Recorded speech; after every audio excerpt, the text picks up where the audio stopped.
امن بگڑے گا تو سب سے زیادہ نقصان، مگر ہم بھی ان کی طاق میں لگے ہوئے،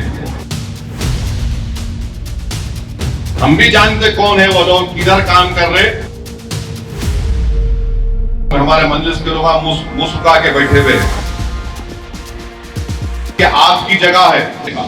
میں ابھی یہاں پر محمود بھائی سے ان سے درخواست کیا ہوں کہ فاروق نگر کے اس علاقے میں جہاں پر یہ گھر تعمیر ہوا ہے مجھے تھوڑی سی زمین دی جائے تاکہ ہم ایک گورنمنٹ کا اسکول یہاں پر بنا سکے.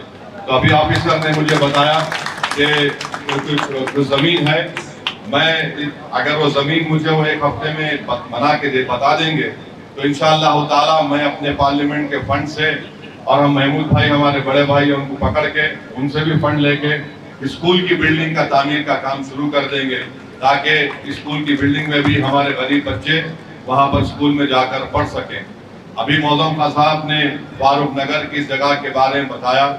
مجھے اچھی طرح یاد ہے کہ آج سے 6 سال پہلے ہماری ایک میٹنگ ہوئی تھی، محمود بھائی بھی اس میٹنگ میں تھے، چیف منسٹر بھی تھے.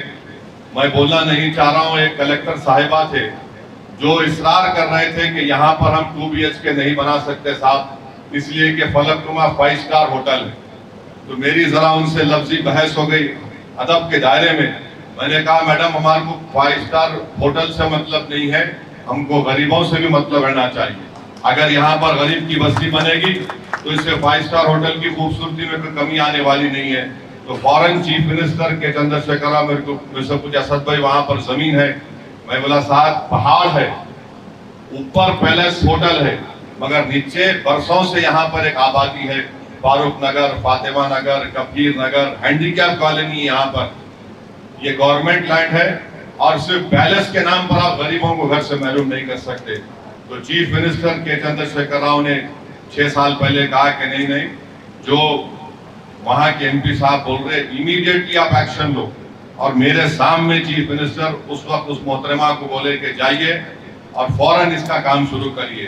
ہاں میں اس بات کا اقرار کرتا ہوں کہ یہ کام مکمل ہونے میں تھوڑا وقت لگا، بہت وقت لگا. میں اس کا اقرار کرتا ہوں، اس میں بہت سی چیزیں ہیں جو ہم عوامی طور پر نہیں بتا سکتے. ہمارا مقصد کیا تھا کہ یہ بن جائے تاکہ غریبوں کو مل سکے. اور انشاءاللہ تعالی آج 500 ہو گئے اور 300 کے نام باقی ہے. ہم کلیکٹر صاحب سے آپ سے ریکویسٹ کریں گے کہ صاحب تھوڑا آپ یہاں پر فاروق نگر، فاطمہ نگر کے اور غریبوں کو، نائک بتا رہے تھے کہ آج 500 میں کتنے نام ہیں؟ 40 فاطمہ نگر، فاروق نگر کے اطراف کے اسی محلے کے لوگوں کو آج 40 لوگوں کو گھر مل رہا ہے. 300 میں بھی ہم کوشش کریں گے کہ زیادہ سے زیادہ تعداد میں غریبوں کو ملے. مگر یاد رکھیے ہر غریب کو ملنا ضروری ہے، مستحق لوگوں کو. ہمارا کام کوشش کرنا ہے. مجلس کے لوگوں کو نہیں دلا رہا ہوں میں، ہمارے مجلس کے لوگ منہ سکا کے بیٹھے ہوئے بہت تکلیف میں کہ MP صاحب ایسا کر رہے، سن رہے نہیں ہماری بات. میرا مقصد، ہمارا مقصد ایک ہی ہے کہ آپ کو گھر ملے، آپ آرام سے ان گھروں میں رہیں. آپ کو جان کر خوشی ہوگی کہ ایک جو 2 BHK فلیٹ بنا کر تلنگانہ کی سرکار دے رہی ہے وہ قریب 8 لاکھ 8.5 لاکھ اس کی لاگت. یہی فلیٹ آپ باہر جا کر مارکیٹ میں پوچھو 20 سے 30 لاکھ میں آپ کو ملتا. تو میری آپ سے، ہمارے ماں اور بہنوں سے گزارش ہے کہ خدا کے لیے آپ اس کو چھوڑ کے نہیں جانا. بہت سے جگہوں پر کیا ہوا، ہم دلائے کرائے پہ دے کے چلے گئے. اگر آپ کرائے پہ دے کے جائیں گے نکال دیا جائے گا ان کو. آپ رہنا یہاں پر، یہ آپ کی جگہ ہے، آپ اس میں عزت کی زندگی گزارو. کیونکہ گھر کا کرائے کی وجہ سے انسان غریب کیوں ہوتا ہے، انسان غریب قرضوں میں کیوں ڈوبتا ہے؟ 3 چیزوں کی وجہ سے. ایک، اگر کوئی بیمار پڑ گیا تو ہزاروں میں اس کا دواخانے کا بل آتا. دوسرا اسکول کی فیس. تیسرا کرایہ. تو کم سے کم آپ کے لیے تلنگانہ کی حکومت، مجلس جو سپورٹ کر رہی ہے، بستی دواخانے آپ کے لیے بنائیں. یہاں پر نیچے ہاشم آباد میں ایک بستی دواخانہ ہے، آپ وہاں پر جا کر علاج کروائیے. فری میں علاج ہو رہا. ہاشم آباد میں بہترین بستی دواخانہ وہاں پر بنایا گیا. فاطمہ نگر میں بھی ہے اور اس میں ٹیسٹنگ بھی ہو رہی.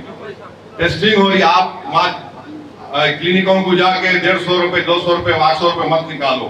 تو آج الحمدللہ آج آپ کو گھر مل رہا ہے. 15 لوگوں کو بلا کر